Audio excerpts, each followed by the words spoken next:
A pair of unbeaten teams with aspirations of reaching the American Football Championship game and beyond square off at Spectrum Stadium when UCF hosts Memphis Saturday night. Thanks for tuning in to the ADN studio. I'm Haley Outen.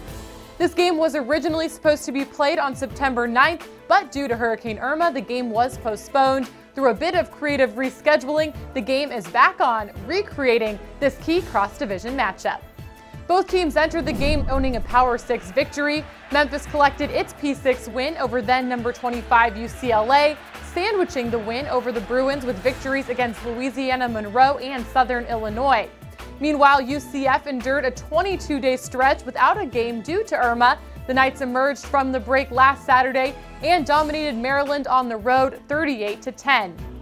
The Memphis offense has been as advertised, averaging 43 points across its 3 victories.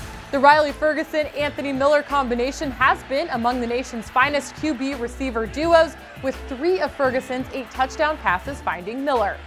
Meanwhile, the emergence of Mackenzie Milton has elevated the UCF offensive attack. Milton owns the best passing efficiency in the American and has directed a Knights offense that leads the conference with over 500 yards of total offense. On the other side of the ball, UCF has been dominant, allowing just 266 yards per game and allowing just 1 touchdown. The Knights will put its second-rated passing defense up against Ferguson and company. In a tight game, special teams can make the difference, and Memphis owns a difference maker in Tony Pollard. Pollard already has 2 kickoff returns for a touchdown this year and will be looking to break another big return against the Knights. And to help us get ready for the game and dive in a little deeper, we welcome in National College Football reporter for The Athletic, Chris Vannini. Hey Chris, thanks for joining us. How you doing? I'm doing well. Thanks for having me. Well, let's start off by talking about this UCF-Memphis game, 2 teams that you cover really closely. We wanted to bring you in and get your thoughts on what could be some of the deciding factors. So let's start off with the UCF defense. They've been a ball-hawking, aggressive unit since Scott Frost took over. What is it specifically about their play that has made it tough for opponents to put points on the board? You know, I think it all starts with the front 7. They returned the entire defensive line this year, and as a result, they have one of the best rushing defenses in the country, and that has allowed defensive coordinator Eric Chinander to keep things simple with the defensive backfield, which is a bit more inexperienced, and it's paid off through 2 games. They have 6 takeaways. They returned an interception for a touchdown against Maryland. So it starts up front with UCF on defense, and it helps the inexperienced guys in the backfield. And that's going to be especially key against an explosive offense like Memphis. Yeah, you kind of just touched on it, but how does what they've done so far translate into this upcoming game, and what do they need to do rather to slow down this Memphis offense? You know, how they defend Memphis's RPOs, the run-pass options that Memphis quarterback Riley Ferguson will run, are very key. Ferguson is very good at knowing when to pull it out, knowing when to hand it off, and he's got multiple talented running backs to hand it to. He's got multiple talented receivers. So how that UCF front 7 is able to handle the line of scrimmage and kind of put some pressure on Ferguson is going to be key to how they want to attack the Memphis offense. And another area where UCF will have to be sharp this weekend is on special teams. They're going up against the reigning special teams player of the year in Tony Pollard. I'm sure you've had a chance to see some of the things he has done already this season. Why is Tony Pollard such a special player, and could he be a difference maker in this game? Oh, absolutely. You know, special teams is a lot more nuanced than people may think. It's not simply you get the ball back there on a kick return and just run as fast as you can. You have to be able to find a hole.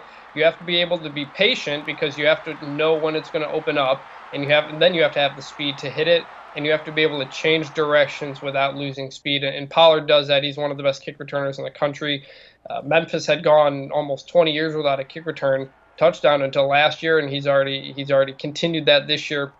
In the special teams, field position is very important in a game like this, especially a game that could be high scoring. So what Pollard does, especially on special teams, I think will be very important in this game.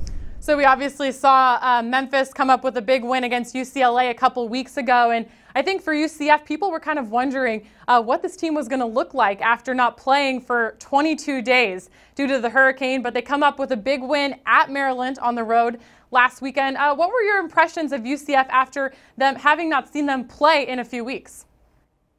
Yeah, well, I think it starts with quarterback Mackenzie Milton, who has really taken a step forward in his second year. He was thrust into the starting job last year as a true freshman due to some injuries and had his ups and downs as a freshman. But Scott Frost came into the year wanting to see Milton make the easy throws consistently. But what he's done is has shown an ability to make a lot more explosive plays this year.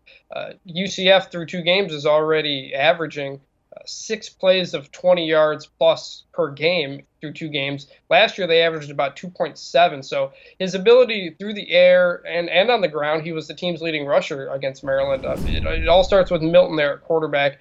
And so far as a sophomore, he's really taking that second-year step up. All right, Chris, so I want you to fill in the blanks here for us for UCF to win the game this weekend. For UCF to win, they have to what? Force at least 2 turnovers from the Memphis offense. And on the flip side, for Memphis to win, they have to do what? They have to be able to run the ball on that UCF defense. And Chris, in your opinion, does the winner of this game move to the top of the American class alongside USF?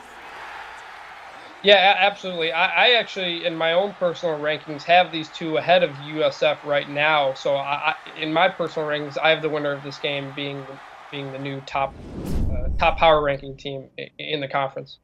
All right, well, there you have it, Chris. We appreciate your time and your insight. You're definitely going to want to tune into this marquee conference matchup Saturday night. Kickoff is set for 7 p.m. Eastern, 6 Central on ESPN2. And, of course, you can check back right here for highlights and post-game coverage on the American Digital Network.